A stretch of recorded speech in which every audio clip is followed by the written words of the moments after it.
Merci beaucoup. Aujourd'hui, comme on avait à présenter Bino, passeport diplomatique, à fortifier Bino, nous savons ça, mais il y a certaines personnes, qui n'ont pas contre-molé, mais Wenge, commenter dans Nathalie vidéo, voilà les bizengi, et tout ça, traité, non, on aura besoin de se voir, Zoba et tout, Zoba, Sangisi Banane, Zoba, Batune, Zoba, Baza contre Wenge, Koyoka, propos, Batumususu, comme on a Kosangana Bino, Nenga Sangisi Bino, Bofanda, dîner ensemble et tout alors que nous présenter nos passeports diplomatiques batumsu ba zongo ba na ndenge moko boya ko critiquer ko insulter même ko finga. Moi je pense que honorable Sakaye Baba soit millionnaire en boule. Ça veut dire pour être millionnaire en boule, ça veut dire il faut raisonner bien. Pour na mboka et récompenser un passeport diplomatique, c'est pas une mince affaire. Soit ezagi mince affaire maintenant ba innocent ba zongo. Merci beaucoup. N'est pas traité, n'est pas tout lobby au kanisane, au kanisilana. Et ça bon mais ce lelo aujourd'hui, comme on a Kosangana, il y a tout et tout via du passeport diplomatique.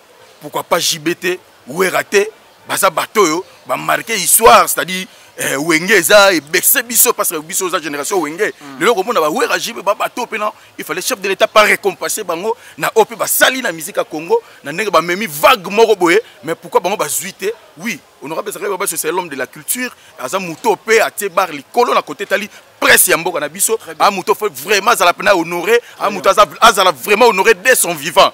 Et ça a été que na kufi ba lo ke zakara za danger et tout, ça pena honorer dès son vivant, mais pourquoi pas te que peut ba wera ba jibeske et ça pena tango na bango to ezaka keno mwandenge moko boye ba to keno pena.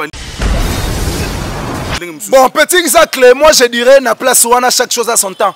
Ça veut dire que le passeport diplomatique est silité na cabinet à Mokonzamboka. Donc je pense que bazo pesa mutuna tanaye et puis mutunio soit mérité par rapport.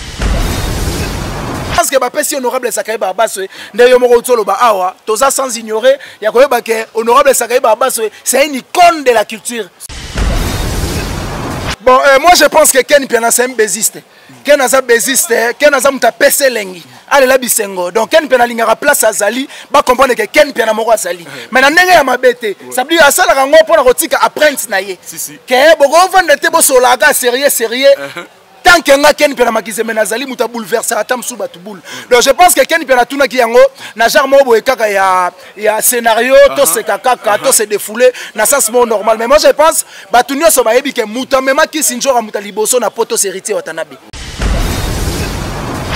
Donc, quant à moi, héritier Watanabe Gogan Motona Tembe, auto ça va sortir médiatique et belé. Mais Azuna est tenté à relever la passeport à Kisinjora pour Yemora Yebindenge Basarana Sernaye, de Basarana Sernaye. Au-delà, il y a Nyoso, Kisinjora, sa sœur, ya héritier Watanabe.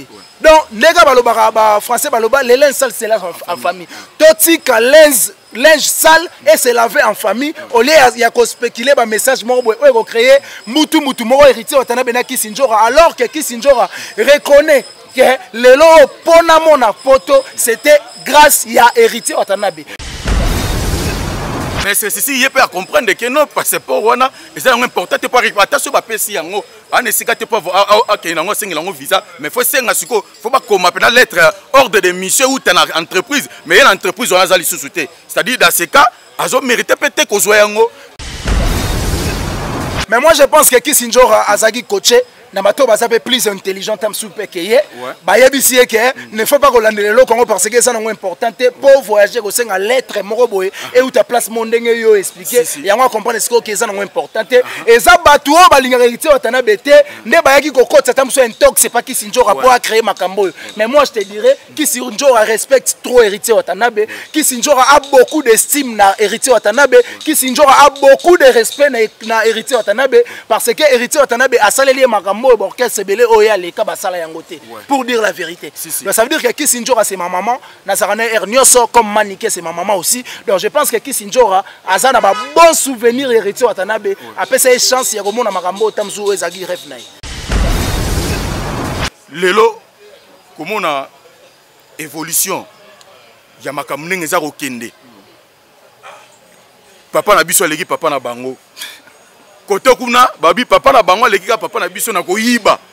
Koyoka siko mwa dispute wana aleki na koyiba. Papa na bango aleki na buzoba, aleki na kokangela ba danseuse na palais. Papa na bango, papa na bango. Jusqu'à quand tu as arrêté l'hémorragie wana ya marambu, ya papa na biso aleki papa na bango. Moi, je pense que papa ya mutunyo surtout alikaka papa baninga. Pour makambo papa na yo asalela yo tamsu papa baninga a osalela yo te. Moi, je pense que Kisinjora aza mutu oya alingaka place oya zali amema moi apport moko boy. Ce qu'on a rappelé wana ya papa wana kuna ya zoloba amemie poto. Ce qu'on a lobi boy. Neti Kisinjora. Azalaka na team wata. Aloba ke wata lié. Selon yo aliana. Si le loto yeba mutu wata aliate. Pour te dire que Kisinjora Azam t'a pèsé lengi. Aye pas confier le minalobi papa abiso lengi papa bango. Est-ce que bango wana et nous ça X to Y. Vraiment merci beaucoup. Nous allons continuer to kanga parenthèse wana to ke to yesuko na ma faire rigola les padres Jésus de Niance Nika Boronina Nzambe bayembi ndenge babengaka Jésus de Niance et tout consort. To ka ki faire rigola bakangi. Faire bakangi affaire à mwana. Abeta mwana ezonga boye ke ezonga ezongi. Jusqu'à présent, tu as comment dirais-je, tu as information sûreté, tu es fiable, tu as informé tout le temps, tu as fait rigoler juste à Zawapi. Mais à côté, tu as fait rigoler. Soit disant maison a signé comme produire la maison Sony, Nesiko Bango, Memi, cotiser na loge, selon l'information, monsieur Ebimi, que non, et si tu as référé à péter à Beli Liboma. Yango bakangela ki faire na palende ba kosi que non faire rigola aza na prison. Moi je pense que papa m'a côté à prison, tout le monde a ba vidéo à prison. Ouais. Tout le monde a ba photo à prison. Ouais. Mais faire à côté prison à ta photo exacte. Donc ils ont créé déjà suspect. Donc on dirait na photo ni vidéo. Et moi je dis na on dirait na ndimela nani yo. On ndimela nani? Pour type mon na Belgique ba utoko ebisa. On dirait na on dirait na ndimela yi. On ndimela yi. Faire rigola to yoki ki a robima prison les 15 mais abimi les 9. Si ce peuple c'est où? Donc ça veut dire que 45 jours et les kaki. 45 jours et les qui. 15 jours et les qui. Les 15 est silité mais abimi les 9. Donc ça veut dire que la précision et l'information. Il y a un azou ça rigola. On rejoindra déjà na ba avis na on a ça nango. Pour na lo bango déjà bandakala. Faire rigola il faut changer entourage. Pour revenir si ko tam sur la question na yo. Faire rigola ngai na affirmer que aux allez non prisonté. Comment bien filer que poto? Asali ba démarche union soit que notal affaire en prison. Mais le tombeau est vide. Marc Aouz. Il y a expliqué biso bien. Aya expliqué biso. Pour y aller ba trop. C'est explication makambo. Bien filer que poto que notal affaire. Ba la bien en prison ta comboné na liste ba prisonnier exacté. Ngana la interview mo affaire ba tuna featuring e pa na yo e représentant nini abinga pona nga featuring ya sina ba faible mais ya uto sala harmonie o ba sanga na ba ya Jackie na ba Seleo na ba Bill comment on est featuring to featuring te donc ça veut dire artiste azana bateau bazo entouré bazo incapable incompétent bazo sous artiste te mais biso to ebi que faire rigola c'est l'un des meilleurs chanteurs congolais asa grand chanteur congolais et puis moi de ma part na souhaitera faire fagi ayemba nene rumba Paula Moussa vient Madilou vient Luambo mais aderaya na ye na zo ba te soka tikela ngona teta msuko lwandaka teta msune fali paquet banzela et yango mo peta msu banzela urbaine mais fallait lobby ici te bloquer donc place fallait que nda wana bakanga porte parce que muta kota te pour muto akokota il faut la mur na accent français pour kuna ba yemba mingi ba français ici te bloquer qu'est-ce que tu as capté le 29 totika les jours jumo bakala mingi te o fali poupa o annoncé biso concert na stade de Marty le 29 octobre mais c'est comme si promotion marketing na terrain exacté et puis quoi suki na kana réseaux sociaux nde toyokela on na réseaux sociaux c'est lo batune ba ozonga ba nini to moni ni ba banderole ni o ba panneau ne to monaki wenge concerne le 30 juin, tu sentais que ils ont la télévision et par-ci par-là, on a des déplacements, ils ont sponsor, mais jusqu'à présent, un mois, plus ou moins 2 mois, Nanou Kaka, Fali Poupa, a bandi promotion pour confirmer, c'est vrai que le concert il y a le 29 octobre et aux Anastas de Marseille. Moi je pense que tout le concert le 29 octobre, il a fallu Poupa. Et puis, oui, si on a calculé bien, 8 mois avant Wenge, 10 mois après Wenge. Ça veut dire Batutu le 29 octobre il fallait pour remettre dans le stade des Martyrs. Concert il fallait pour annoncer liboso ya concert ya Wenge batu déjà bazaki nango capter na mutu ke kobeta. Parlons promotion. Promotion zo salama de bouche à l'oreille na internet. Mundele déjà a worldify à faire. Ça veut dire toko ça peut panneau 3 semaines avant.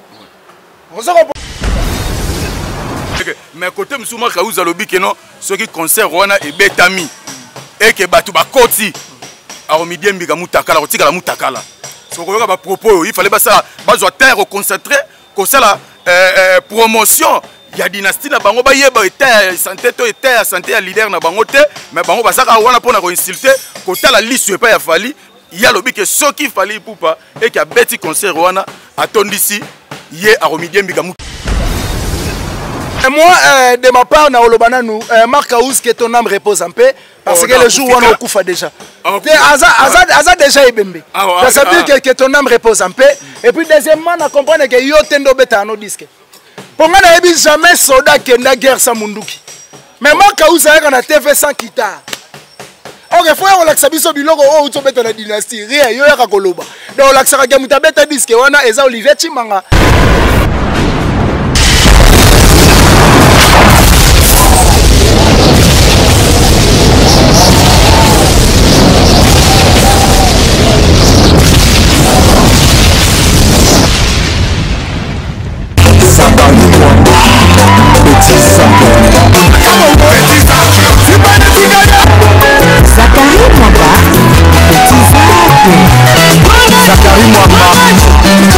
Allez, petits acles.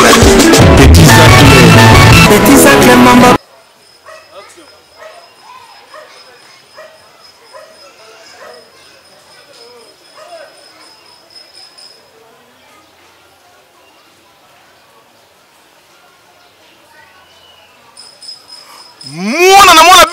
Moi, benda idéologie que Mouchipa m'a fait que le métier était parti dit n'est que le battre là-bas mon appel fait là-bas où salut à toutes et à tous très chers fidèles internautes. Bienvenue dans votre chaîne Tumba Tumba TV officielle de votre Zakari Mwamba 7M, le général de la presse internationale. Bon, accélérant mon papa SKK dit balobi idéologie rotika la toujours idéologie yanzambala bien makolongulu nga makolongulu j'ai de libota zulanga makolongulu dit balobi idéologie toujours yanzambala makolongulu na rolate sandal mukoloba na poto tout bo kotizelenga la na château rouge wana ba honorable Arnaud Douakou ba maman Emeraude ba Gracie Djunga de Paris ba Daro Kimpanga garçon Schengen ba Patrick Samba le médiateur garçon capable ba Monique Kassé Momo Kassi la présidente de toutes les femmes quinoises moninga ba tia Mama Chatir Amida Kamere deux fois te présidente ya fondation la Colombe mukoloba kotizelenga la ba délégué mutu na château rouge ke resommelanga sandal Jésus-Christ salata mukolonga la rolata sandal sino tena osana biloko ka boedi. Merci na ba otu bozo la confiance la Tumba Tumba TV officiel o tout bozo ko s'abonner yo na no s'abonner te kende na kwa na rapidement s'abonner commenter liker ya bino yango o kaka Zakari Mwamba za osenga bino yango na merci beaucoup de ba warrior tout et sika tout bozo éparpillé à travers le monde bozo la kola muka ya bino yango yo pourquoi pas les Gaulois et les Gauloises les gladiateurs merci beaucoup na les spirites de Weranson Nazaro les spirites de héritier Watanabe Nazaro la bino tout ma bebo ça la kola muka pourquoi pas les anges de Weranson comment pas yemoko président Lompigno balobi président Lompigno président les anges de Weranson en direct d'Australie bougelenga iba tutu basa la kola muka yabino yango Tumba Tumba TV encore et toujours et les émissaires de Weranson comment pas yemoko président Patrick Fusu bossa la bino tu ya kola muka yabino yango Tumba Tumba kore toujours tije kiti bongo awa na bandalungwa et sikani ni toko tumba na longue jambe de longue jambe rencontre ya honorable Zakari Baba Baswe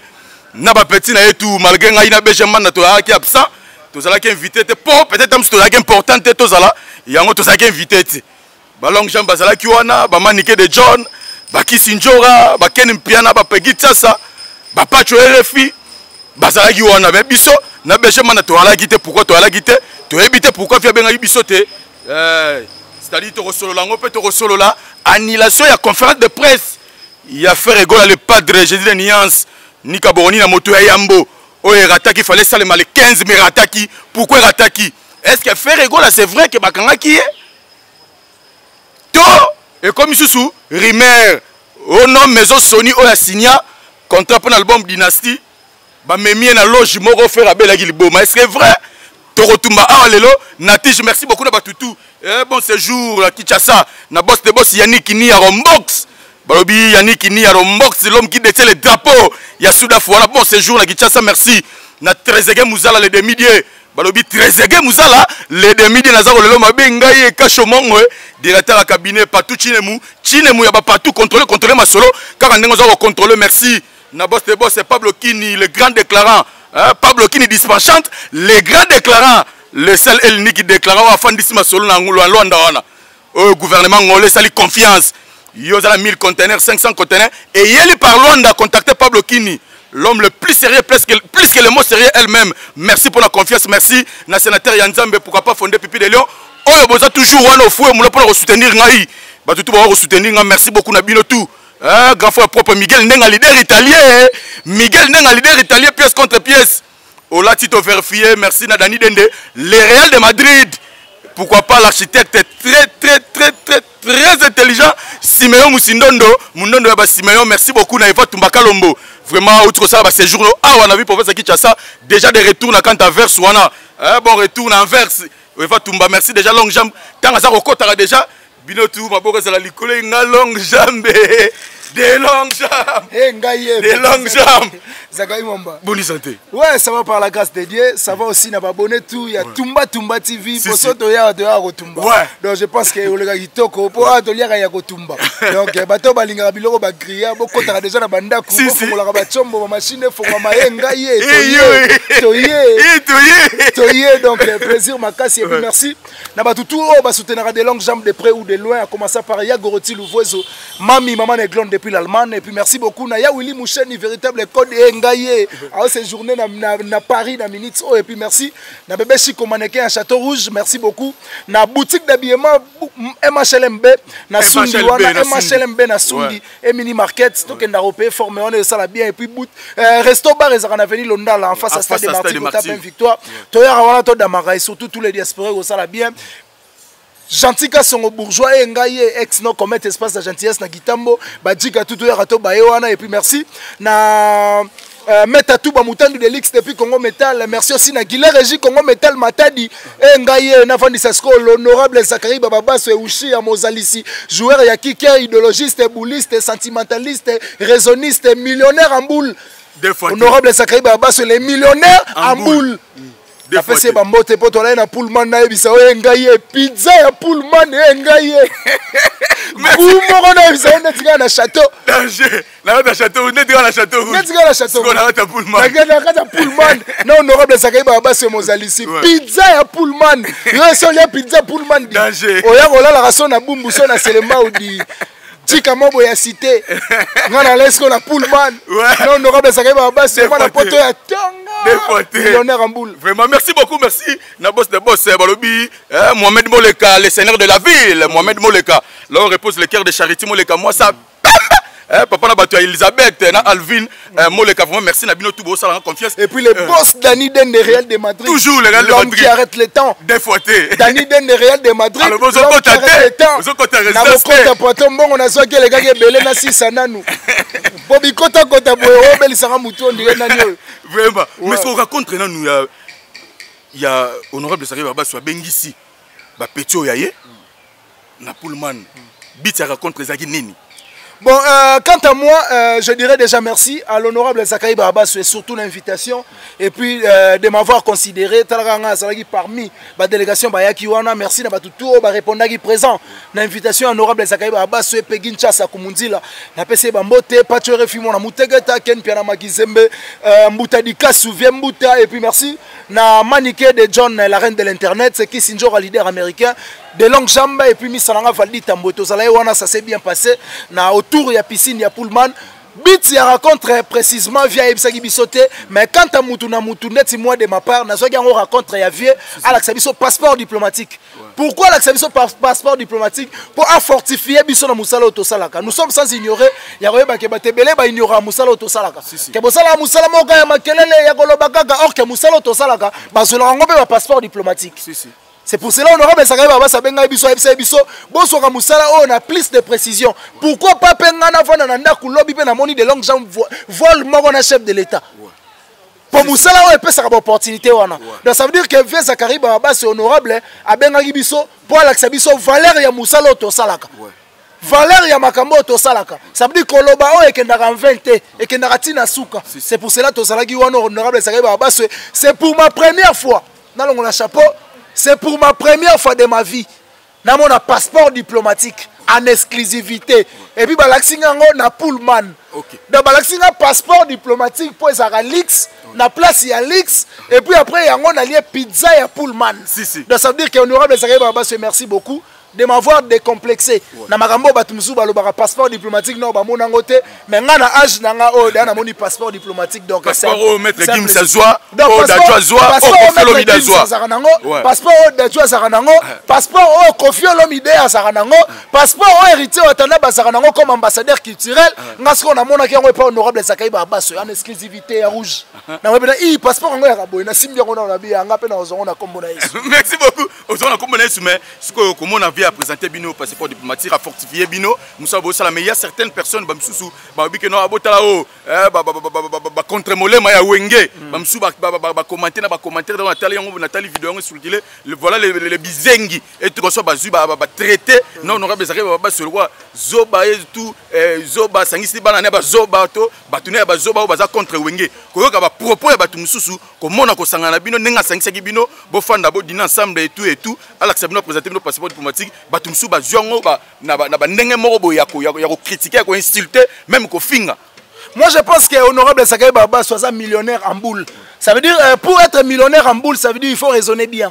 Pour un mot qui est récompensé, on a passeport diplomatique, c'est pas une mince affaire. Soit les mince affaire, mais n'a innocent basion. Ça veut dire que Batumusu bason mérité qu'on soit ngoté pour commis en mesure il y a qu'on soit ngoté. Je pense que honorable Zakari Baba se raisonne bien. C'est un homme très intelligent parce que moi j'ai eu le temps à côtoyer. Honorable Zakari Baba c'est pour ma première fois de ma vie. Je pense que honorable Zakari Baba m'a beaucoup fortifié et puis m'a beaucoup apprécié par rapport à Moussalo Tosalaka. Il m'a dit seulement que Zora Moussalo on a considération au plus quand tu fais des analyses, il faut que ça avec tout sérieux pour que ça la récompenser il y a genre au bisotozu pourquoi pas au-delà les personnes au bazo traité bon moi je pense que baza batu au bazo baza hors boule et puis la plupart ya batu au ba retraité bon baza batu au ba yo qui contenu ya l'autre côté ça veut dire batu batalika miniature à fingi sans pour autant qu'on compte à la carte koyoka baton de bafande wa basola kinini donc moi je pense que de ma part batona basoli moi hors boule par rapport à honorable Zakari Baba. Honorable Zakari Baba c'est un homme très intelligent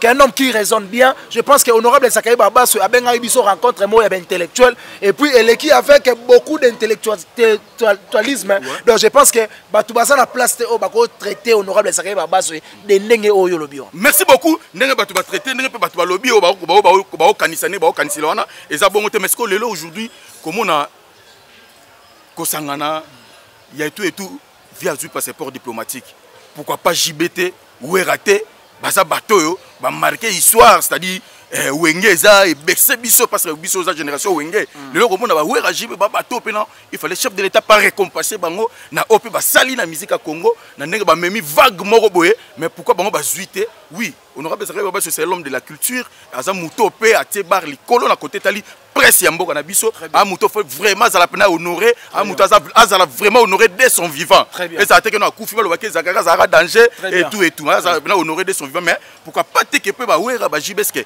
et ça pena tango na bango to ezaka keno mwandenge moko boy ba to keno pe na ndenge musu bon petit exemple moi je dirais na place wana chaque chose à son temps ça veut dire ba passeport diplomatique est silité na cabinet ya mokonza mboka donc je pense que bazo pesa mutuna mutuna tanaye et puis mutunio so a mérité par rapport à ce que ba pesi honorable Zakari Baba nde yo moko tsolo ba awa toza sans ignorer ya koyeba ke honorable Zakari Baba c'est une icône de la culture asa icône ya culture ya mboka na biso honorable Zakari Baba dernièrement auté goloba akozwaka soso mo auti Bangladesh na soso mo auti ba Congo na stade de Marty ba obunda stade de Tonda plein donc ça veut dire que za mutu moko bo idéologiste bouliste oyo chef de l'état to mboka na biso comprendre que type il faut ça la récompenser dès son vivant pour to le battre que Zakari moko boya salaka ça veut dire il faut que pesa e babilo o ya so mériter tango aza vivant pour ajouir nango et puis atiki nango ba petit na ye o abengisa biso rencontre autour ya piscine ya Pullman donc je pense que chaque chose a son temps batunyo so base la temps na bango ba passeport diplomatique est silité mais ça o ba lamba ba passeport diplomatique non ba sisi ko lamba te donc ça veut dire batutu base la patient o ya kozwa azui o ya kozwa te yemo moko na kati na yami lobela mabeni na salaka nde sali kenazo passeport diplomatique. Donc je pense que chaque chose a son temps, mutu na mutu akozwa na temps na ye et puis eleka kitoko. Mais c'est eleka kitoko, mais tout le monde qui ba na grande surprise Ken Mpiana Makizembe l'homme de Pitopale, patron ya Fimbu na Fimbu. Akepe mena Kisinjora, atuna mutali boso mema opoto nani. Nani mutali boso mema opoto. Est-ce que ça question il fallait tout na ye na direct bonne rosala. Est-ce que c'est important parce que tout le monde connaît très bien que ce Kisinjora ni atami kili, c'est grâce à héritier Watanabe Goga Toto ya Tembe Kosra Nostra, la poule gâteau de contrôle, mon fils. Et ça héritier Watanabe mais soit il retourne pour créer kaka et l'oro moko bo écoute na via Siliki, na manique kuta Siliki pourquoi retourna mamoza kuna nzela to retourna yango. Bon, moi je pense que Ken Mpiana c'est un bésiste. Ken Aza bésiste, Ken Aza muta pese lengi. Allez la bisengo. Donc Ken Mpiana lingara place à Zali, ba comprendre que Ken Mpiana moko Zali. Mais na ndenge ya mabete, ça veut dire asala rango pona rotika apprenti na ye. Que bogo vendre te bo solaga sérieux. Tant que nga Ken Mpiana Makizembe na Zali muta bouleverse atam sou batu boule. Donc je pense que Ken Mpiana tuna ki yango na jarmo bo ekaka ya scénario to se kaka to se défouler na sens normal. Mais moi je pense batu nyoso ba yebi ke muta mema Kisinjora muta liboso na poto héritier Watanabe. Nous sommes sans ignorer Mututu Ayebi. Donc Ken Mpiana Sangi yango na sens kaka ke ase ki sabato ba otala biso. Mais ça qui vraiment te au fond ya mutema potam sou à léser héritier Watanabe Gogan Motona Tembe tour de contrôle et ça qui yango te.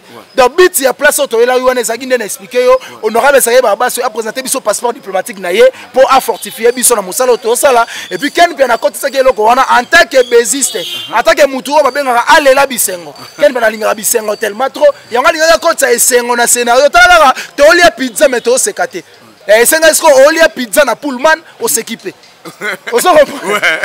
vraiment sikoyo comment na Kisinjora faire et membre ya roler la passeport ba pese passeport diplomatique plutôt passeport de service na ye et tout na la team la moni pena mu pepe wana si les ceci ba bende mato ba bi ozana droit au récupérer ngote.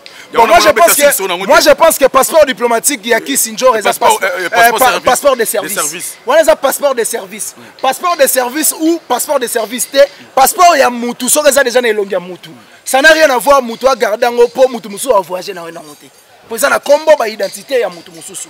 Donc quant à moi, héritier Watanabe Gogan Motona Tembe, auto ça ba sortie médiatique ebele. Mais azuna est tenté ya kolobela makamba passeport ya Kisinjora po ye moko yebi ndenge bazaka na ser na ye, nde bazaka na ser na ye. Au-delà ya nyoso, Kisinjora za sœur ya héritier Watanabe. Donc les gars balobaka ba français baloba les linges sales c'est là en famille. Totika linge sale et se laver en famille au lieu il y a qu'on spéculer ba message moko boy ko créer mutu moko héritier Watanabe na Kisinjora alors que Kisinjora reconnaît que le lot pona mona photo c'était grâce à héritier Watanabe. Moi je pense que batika au côté ça ba dispute to ba guerre de sumo na Kisinjora na héritier Watanabe pour baza entre frères et sœurs. Baza bandeko. L'un sale et c'est la famille et on a plus bien makasi au lieu au côté ça ba ba terrain mo boy ça nango important. Mais c'est ceci il peut comprendre que non passeport wana c'est important te pas attention ba pesi yango an esika te pas OK nango sengi nango visa mais faut senga siko faut pas comme appelle lettre ordre de mission ou ta entreprise mais une entreprise on a zali sous-souté c'est-à-dire dans ce cas azo mérité peut-être ko yango.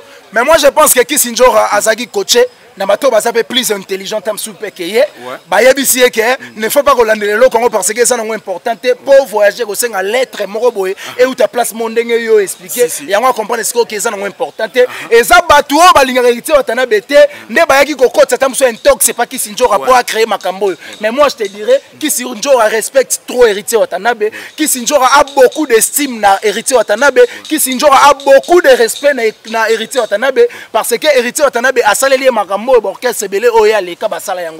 pour dire la vérité. Donc ça veut dire que Kisinjora c'est ma maman, Nazarane Ernioso comme Maniké c'est ma maman aussi. Donc je pense que Kisinjora a un bon souvenir héritier Watanabe. Après ça chance il y a comme makambo tamzu ezagi rêve naï. Maintenant c'est quoi quelque part à ignorer à Robakeno potongo balexanga ya Rolexa na fa na ngate na mona na potongo te bakanga misu potobo ya Rolexa ngai na yo tozaka na kini awa bana poto bazaka so baye awa na si frère nanga zotalanga a contredire ngate bana poto bazaka so baye awa babetela biso lisolo ba Château Rouge. Oh Château Rouge moi ezalaka oh Champs-Élysées mo mesko Kisinjora kenda poto amona ne Champs-Élysées te amona ta maison azarate Antonium wana mona na Belgique mais na butu na désert. Amona na moni kakati. Na moni. Mais ba na pété na molila nini. Déjà photo omona ngo yango. Omonite akena na Tour Eiffel mais Tour Eiffel ya Kisinjora blé. On se comprend. Donc elle est na butu na molili et puis baleka na ende na Tour Eiffel. Mais amona ki kanga photo toleka. Amona toté. Amona ki. Mais ko amona na Champs-Élysées té. Donc maison à Guess, Kisinjora yebi kutu maison à Guess place elle raté. Donc bakali ndenga zawana akolakisa Kisinjora poto. Aleki na koyeba poto. Chez Jonga Kisinjora ayebi na kutu chez Jonga té. Vous comprenez? Donc ça veut dire que Kisinjora na ya kendakate. Ya kendakate. Ya kendakate. Batika na hôtel. Batika na hôtel. Ayebi na chez Jonga té. Merci beaucoup, merci. Boss de boss Amédée Mokoussi Atalo, babi boss Amédée, patron ya Flat Hotel, balle de match. Aujourd'hui on a venu Mayulu numéro 67 bis na commune ya Bumbu.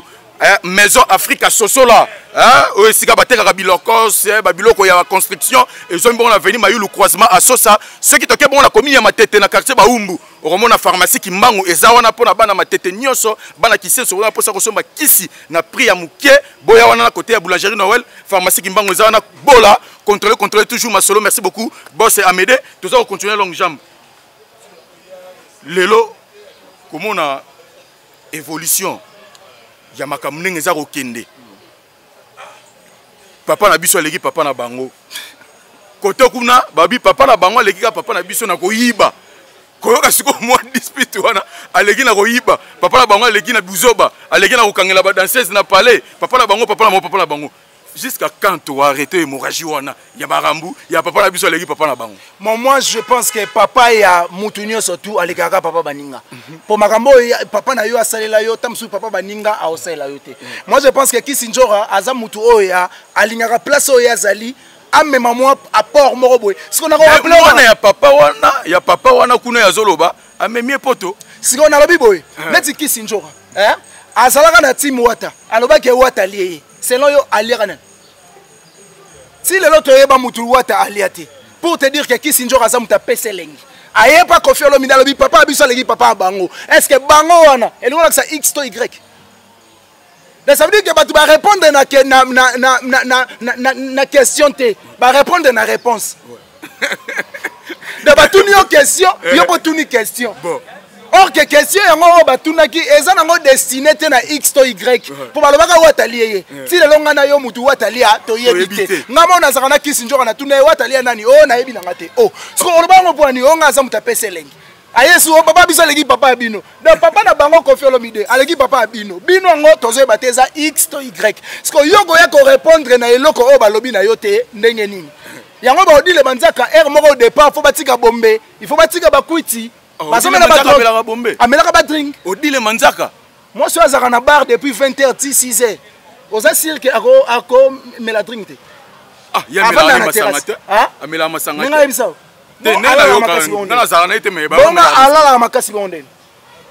Moi, ça là depuis 7h, 16h. Pongia bongo ya kapu. Mais pas terre na bar. Pongia bongo eza pongi ya bata bombe. Wana eza pongi ya bata bombe. Papa. Wana pongi normal te. Wana pongi. Odile mazala pongia bata ya bata bombe. Ya ko umela bongo. On soit piqué à la mingi bon. Vraiment merci beaucoup. Tu vas continuer to kanga parenthèse wana to ke to yesuko na mafufe. Vraiment merci beaucoup. Tu vas continuer to kanga parenthèse wana to ke to yesuko na mafufe regola le padre Jésus de Niance Nika Boronina Nzambe bayembi ndenge babengaka Jésus de Niance et tout consort. To ka ki o faire regola bakangi. Faire bakangi affaire à mwana. Abeta mwana ezonga boye ke ezonga ezongi. Jusqu'à présent, tu as comment dirais-je, tu as information sûreté, tu es fiable, tu as informé tout le temps, tu as fait rigoler au juste à Zawapi. Mais à côté, tu as fait rigoler. Soit disant maison a signé comme ba produire hier, la maison Sony, ne siko bango ba memi ba cotiser na loge selon une information monsieur ebimi que non et si ba cotiser référé à péter à Beli Liboma. Yango bakangela ki faire na palende ba kosi que non faire rigola azana prison 15 août conférence de presse Charles Taboya ki wana talaka za rasoka yé a matra directement kutana faire aye de 10h aye kutana faire 13h plus ou moins 3h du temps façon monela ki faire tant mususu ndenge pe to yoka na rumeur est-ce que ça bongo ou pas Moi je pense que papa Wemba kota prison, tout le monde a une vidéo à prison. Ouais. Tout le monde a une photo à prison. Ouais. Mais faire à côté prison, à ta photo exacte. Donc ils ont créé déjà suspect. Donc on dirait ni photo, ni vidéo. Et moi je dis on dirait nandi melanani. On dit melanani. Pour type mon à Belgique pas auto web ça. On dirait on dirait nandi melai. On dit melanani. Faire un goal à Toyogi qui a remis ma prison les 15 mais abimi les 9. T'as là suspect place où. Donc ça veut dire bah consigne 45 jours et les kaki. 45 jours et les qui 15 jours et les qui les 15 et silité mais abimi les 9. Donc ça veut dire bah la précision et information. Il y a on a besoin de ça là. On rejoindra déjà na ba avis na on a ça nango. Pour na lo bango déjà bandakala. Faire rigolo il faut changer entourage. Entourage ya faire ils ont induit rien na mabe. Na lo bango na lemba. Orligola y na TV première sortie médiatique ya Orligola tant bakangi faire. Aye ko lo ba même mal ro ngai. Que faire il faut changer entourage. Donc ça veut dire deux personnes déjà dans lobby plus rien et banana de. Donc ça veut dire il faut ça déjà rectification à bureau. Ba bureau à faire, ba kangi faire, ba dans 45 jours abima, abimité. Dans une semaine azobima, abimité. Dans 15 jours azobima, abimité. Aye gobima, ba les 15 mais abimi les 9. Et ça c'est déjà flou. Pour revenir si ko tam sur la question na yo. Faire gola ngai na affirmer que aux allez non prisonté. Azali na prison. Comment bina filer que poto? Asali ba démarche union soit que notal affaire na prison. Mais le tombeau est vide. Oh, le tombeau est vide. Le tombeau est vide. Bina fila leli. Comment ngai na ke kota la fille na kacho mais bazo bisanga oh mutozo ota na kacho ata komone na liste exact. Exact. So azala ki wapi. Mark House. Ya ko expliquer biso bien. Aya expliquer biso. Po ya lo ba trop. C'est explication makambo. Bina fila ke poto ke nota la faire. Balobi na prison ta combonné na liste ba prisonnier exacté. Parce que tibo wana ko sabiso alongwe Paris à Marseille. Molimo nende longaki Paris à Marseille, ton nzoto ya mutinde longaki ba transférer na prison moko na Marseille. Transfert wana zaki 12 ya wenge. Transfert wana zaki 12. Da ba kosa ki biso. Azaki ne transférer te, azaki pe arrêter te. Azaki na makambo na mususu peut-être gozala oyo zoloba mais on sonné côté un système de sali que moyen apparaître très até pour marque tabou de pas que ndai 10 à coûter 13 Charles Tabou donc ça déjà ba 12 donc il faut timba na do mais faut timba sur na do parce que les loko mona conférence de presse il fallait salema ba annoncer qui déjà que nos frères rigola roloba kuna côté na ye ba fanatique na ye ba bureau na ye ba tunaye tout ba communicateur na ye non boromo na roloba boroye ba soki bakangaki to bakangaki ete bino bozoloba ki abeli liboma soki ne sonne selon ba tout cas ba tunaye ne ba roloba mais ce que conférence de presse ngo et salamité annulé pourquoi annulé et ça suite et fin il y a mal gestion et bureau ça veut dire bureau est mal organisé artiste est entouré na bateau baza incapable aza entouré na bateau baza ba incompétent. Il y a un makambo na yezo qui na incompétabilité, so incompétence ya makambo. Donc ça veut dire artiste, il faut revoir bureau. Nga na landa interview mo ya faire. Ba tuna featuring e pa na yo e représentant nini. Abinga pona nga featuring ya sina ba faible. Mais ya uto sala harmonie. O ba sanga na ba ya Jackie, na ba Seleo, na ba Bill. Comment on est featuring to featuring te. Donc ça veut dire artiste aza na bateau bazo entouré, bazo incapable, incompétent, bazo sous artiste te. Mais Bisso Toyebi que faire Egola, c'est l'un des meilleurs chanteurs congolais. C'est un grand chanteur congolais. Et puis moi, de ma part, je souhaitais faire Fagi Aïmba Nene Rumba. Pour la Moussa Bafia, Madilou, Bafia Luambo. Mais à des Raya, Naye, Nazo, Bate Sora Tike Langonan. Tu as dit que tu as dit Fali Paké Banzela. Et en gros, tu as dit Banzela Yerben. Ah, mais fallait lobby ici, te bloquer. Donc, place fallait que nous bakanga porte. Parce que ça m'a coté. Pour mouton à côté, il faut la mur na accent français. Pour qu'on ait un ming français. Ici, tu qu'est-ce que tu as capté? Merci beaucoup. Merci Longjam. Nous allons continuer Longjam. Merci à tout. Merci. Na Kelingolela, motema Patrick Amissi, na kata Montréal wana. Kelingolela, motema Patrick Amissi, la musila Montréal. Na robo sénateur Judith Muipata, motema batu ya Serge Mbo na kata 001. Bougele ngai 001 mobaza rola muka Vianel Mbumba élégantismo. Na robo sénateur Chine Yong Lutondo. Des fois tu contrôles toujours ma solo. Les jeunes entrepreneurs, ingénieur Guilain Mukasa Baguilin. Futur candidat président de la République en 2023. Motonanga ya Kati, patron ya Sifen. Des fois, merci beaucoup d'avoir tout confiance. Déjà, va papier bima. Papier bimi le roi Wenge. Wenge bimi ça y on a podium. Ngabe na obimisa en pleine scène. Papier. Papier. Ngaye papier bimi. Obimisi papier. Ngaye. On est ingénieur fiscal à la montée maman nasi. Maître J.R. Fala, Tango de Dallas. Azolanda biso depuis quelque part et puis Maître Jido Zadio. Oh pasana biso de cœur et puis Junior Bassel et Tofla. Papier bimi. Papier bimi, merci beaucoup. Esprit que papier bimi. On bosse à la tête Salvador Maya Balobi, les lions de la tribu de Dallas, les lions de la tribu de Yolo. Salvador Maya Salvador. Deux fois yo yebigande to coacher ma son nous contrôler Dallas voilà nazo kabason. Maintenant to kutanité Salvador Maya na ebike nanzela divina ki toto belle sœur na yo to kuta nzela Kevin to kutana car ndene zalisko to sola le 29 to tikali jour jumo bakala mingité. Oh, Fally Poupa, oh, annoncé biso concert na Stade des Martyrs le 29 octobre. Mais c'est comme si promotion, marketing, na terrain exacté. Et de quoi ils sont dans les réseaux sociaux, de tout que là on a réseaux sociaux, c'est là bas tourner bas aux gens ni tout le monde ni bas banderole ni au bas panneau ne tout le monde qui wenge.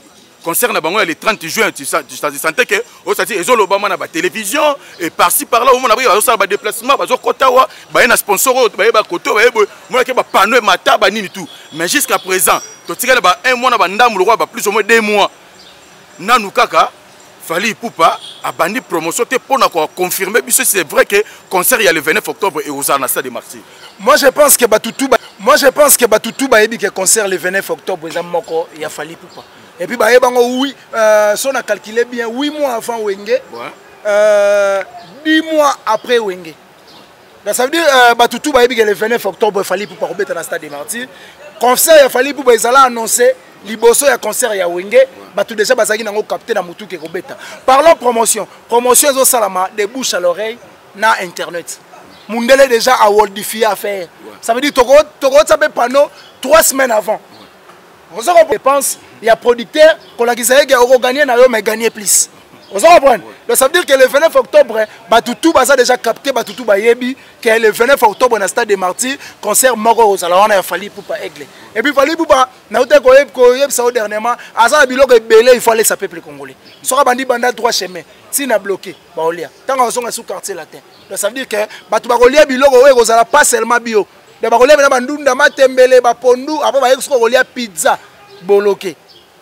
Place pas tout ce qu'on Stade des Martyrs ça bloqué. Donc ça veut dire que Stade des Martyrs il fallait pour pas promotion ou pas promotion batu bakoya po ba yebaki déjà 8 mois avant concert ya Wenge que fallait pour pas à Stade des Martyrs. Et puis bazoye bango déjà par rapport à bandrol nengezo matana makam nengezo salama que j'ai tambola kitoko. Donc moi je t'assure que batu ba yebi déjà concert ya Stade des Martyrs le 29 octobre. Le 29 octobre biso tout peuple congolais, peuple brazzavillois, peuple ougandais, peuple togolais, tous en Stade des Martyrs pour na soutenir artiste musicien ya mboka qui est Fally Poupa aigle. Pour nous soutenir Fally Poupa aigle. Mais côté Msouma Kaouza lobi que non ceux qui concert wana et betami et que batu bakoti a midi mbika mutakala kotika la mutakala. So ko ba propos il fallait ba ça bazwa terre concentrer ko ça la promotion ya dynastie na bango ba yeba état santé to état santé ya leader na bango te mais bango ba saka wana pona ko insulter ko tala liste pas ya Fally ya lobi que ceux qui Fally Poupa et qui a beti concert wana atondisi yé a midi mbika mutakala. Mais moi, de ma part, Marc Aouz, que ton âme repose en paix, parce que le jour où on a Koufa déjà. Aza déjà Ebembe. Ça veut dire que ton âme repose en paix. Et puis, deuxièmement, on comprend que yo tendo beta no disque. Pour moi, on n'a jamais soldat qui n'a guerre sans Munduki. Mais Marc Aouz a un TV sans guitare. Ok, il faut que l'accès biso biloko ou tu beta la dynastie. Rien, yo ya koloba. Donc l'accès à gamuta beta disque, on a Eza Olivier Chimanga. Et si lui, est-ce que yo mona déjà batindi soda na guerre sa munduki? Mais tu as ya mona ba émission pena ki date. Guerre ya batu ya TV et ça a na média. Ale tango ye guerre, il faut ko relaxa batu na ye ko beta nini pona na tirer bateau ta mususu babo ya kabiso. Parce que yo ye na yo TV sans guitare. Sans mutazo beta le drum. Ale marka uzo ye no bandi koloba. Donc ça veut dire aza soda o ya guerre sa munduki. Ok, voilà, on l'accès biso que au moins ni na dynastie on a ngam na beta kengo. Donc on l'accès biso na chimanga na chimanga. Oh, chimanga logi. Ngaye na chimanga logi.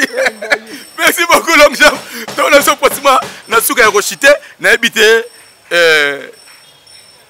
Prince Babia o ya zabongo na concours best of the best oyo réseau téléphonique ya mboka na biso Vodacom est organisé aza bongo numéro 17 mais dernièrement to mona na ba quota Jacob J aleki na ba point ça dit est-ce que azo mérité pena qu'on remporter trophée wana il y a best of the best ou pas? Bon, moi je dirais qu'on a plusieurs quotas. Tu as un quota ébélé, tu as un quota de jury, tu as un quota payé à voter. Si. Est-ce qu'on gagne un jury, on gagne un vote? Donc ça veut dire que Vodacom pense à côté de Mbongo. Vodacom a considéré plus mingi mutoyo, bazo voter que au quota de jury. Je dirais que presque pas bien c'est un artiste au Congo, il faut héberger bien parce que Congo tous parce qu'on relève la musique na bana o ba na bio. Musique ya sika. Donc presque pas c'est un artiste au Congo, il faut épaisser ça. Les rois de la forêt, ils confier l'homme idée, na papa chéri, il faut bâtir les musiciens ou basa compétents. Ça veut dire bateau en mesure ya retenir la musique ya Congo, pourquoi pas ça implique ya o bango ba yenango. Donc presque pas c'est le numéro 17 na Vodacom best of the best. Voter numéro 17 na Vodacom best c'est Prince Babia. Pour voter c'est très facile. Étoile 42 510 10 et tout nous voter pour quel candidat? Comme candidat numéro 17, au Tindi yango na Vodacom et puis au voter par rapport à Mbongo Nyoso Oyogo Zanango. On a besoin de bateau baso compatir na biso na ko voter. Compatir na biso en votant. Compatir na biso ya ko sala implice pour na presse Babia a rapporter Vodacom best of the best. Et puis batu tout ba diaspora o boza libanda ya mboka. So bozo ko hésiter, net na ko voter parce que Vodacom c'est plus local, batu libanda bazo voter té. Pour faire que on soutenir Prince Babia na $1, na $10, na $100, na Oyo Zanango. Il faut bien à plus 243 90 69 092 17. Plus 243 90 69 092 17. On a aussi des longues jambes mon colonel. On a ça maniqué de John Tokos officiel. Moutazo géré. Maramutu ya ba vote, Maramutu ya ba polo, Maramutu ya refaire avancer Prince Babia. Au benga na numéro na pesi. Ozala vraiment moutou ozo soutenir Prince Babia et puis plaisir et ozala partager. Merci beaucoup, plaisir ozala partager. Merci nala patron Mireille Wakanke babi patron et agence Wami Service eux bongo na 5 boulevard Ornano numéro 75 018 Paris 16e. Agence ya fret maritime et aérienne. Balobi deux fois agence Wami Service et Zana la confiance na Wami Service. Il y a madame Mireille Wakanke. Ah, on a vu le professeur Kitchasso, on a venu Maringa numéro 83 étoile bleue et Sikani na commune à Kassavubu et Sika Boroya wana pour retirer ba colis na bino aux ala poso tia mutuka aux ala poso tia colis au tia mbongo. Vraiment contacter agence Wami Service. Merci encore une fois de plus na frère Ale Wakanke balobi frère Ale Wakanke chantre dédié au vraiment ça rebongisa bongo album Elubu Yankolo. Bah oui, Elubu encore chanson promotionnée déjà on a touché penalty au basali featuring na Serlo Mbongo et ça bon on a remango le TV n'était ce qui moi par rapport à frère Ale Wakanke oh bon ça bon bilay na kolo chanson promotionnelle touche penalty basali featuring na Serlo Mbongo. En tout cas frère Ale Wakanke félicitations parce que Moussalo Salara ça se voit déjà j'ai pas eu le temps il y a rolobelango tamususu mais j'ai eu le temps à touche penalty en tout cas impeccable il faut te mbelanda nzambe ndeboyi ça veut dire ozo mbelanda nzambe avec tous les respects et ça te bat mususu bazo mbelanda nzambe avec beaucoup d'éloquence. Mais ozo mbelanda nzambe avec beaucoup d'humilité pour la relaxer nzambe que humilité procède la gloire donc ça veut dire il faut to mikiti ça poto comme likolo si otala mutu a raisonner que alambela nzambe biloko et lubu yankolo alambeli nzambe biloko est-ce que yo si olambela nzambe merci beaucoup okolo pesanga okolo pambolanga et so zo bula kolambela nzambe vraiment frère Ale Wakanke alambeli nzambe vraiment te remercie pour la souka moi ba salutation ba okolo pambola famille okolo sunga biso et so zo bulu ya kolambela nzambe elubu yankolo bobile ya nzambe il faut za bio balambela nzambe na makala nini ya bonzambe balambela nzambe na nzungu nini ya bonzambe puis bilei nini balambeli kolo vraiment bokota wana avec Serlo Mbongo pour sepela bah touche penalty déjà kalami ce qu'on a évité moi mot de la fin pour to kabwana na émission lelo ouais mot de la fin na ngai ça ya ko remercier yo merci beaucoup l'invitation na petit sac les akai Mwamba en tout cas nazara très ravi son nazana yo et puis après yo na sala sous émission mususte pour a ezara pena que tumba ça veut dire merci beaucoup na batutu balandi biso ya tumba télévision et puis bon s'abonner massivement na manique de John Tokos officiel chaîne Impact na idéologie nous sommes là toujours na soif ya ko servir bino bato tout bolinga biso partout à travers le monde tous ça nous sommes déjà de retour beaucoup bokota wana na manike de John Tokos officiel bokomona actualité o eza bio engaye boko sepela don yo le ragitoro makasi. Et puis merci beaucoup na Willy Moucheni code mondial au azo séjourner na Paris. Merci aussi na Bourgeois Chantika Songo ex non commet espace à gentillesse. Merci na bébé Chico Maneke à Château Rouge boutique d'habillement MHLMB na Bandal. Marie-Hélène Linongi en tout cas bon séjour na yo na capitale. Numéro est plus 243 90 69 097 et Ngaye plus 243 90 69 097 Benga Ozala servi. Merci beaucoup, merci. Quant à moi, avant tout cas, quant à moi, on a apprécié mon beauté. Na yemoko tonton Fall, fiston dongala tonton Fall mi à mort. Yo yebi kop wana ozanango na resembela e Simbapo lobito betaliso mususu tonton Fall mi à mort. Merci na ingénieur Foul Yannick Nyenyezi ya ba Yannick motema batu ya maman Abigail Isolo. Deux fois vraiment merci beaucoup. Papa na bientôt très bientôt to ozomona. Merci beaucoup encore plus na Dr Dan Landu. Dr Dan Landu motema batu ya maman Viviane Toussamba Landu. Vraiment, maman Danvina, merci. Encore une fois, na Richi qui solo merci na ingénieur Marcens, qui est l'ingénieur Marcens, mon artiste. Vraiment, merci na Dadi, Jires et Sandra Dadi. Vraiment, base plus Mobimba. Déjà, marche de santé très bientôt. Tu organiser mon bangé la marche de santé pour la base plus Mobimba. Aux Arabes, tu fais la force wana, na pharmacie Danvina et pas docteur Dani Landou. Vraiment, merci beaucoup na tout. Derrière la caméra, c'était Gédéon Libota, oh, ça toujours un fou et moulin pour nous salam kitoko. Vraiment, merci beaucoup, Longjam. Ndenge, répondre vraiment massivement à l'invitation. Merci, Nabatoutou. Portez-vous bien. C'est parti.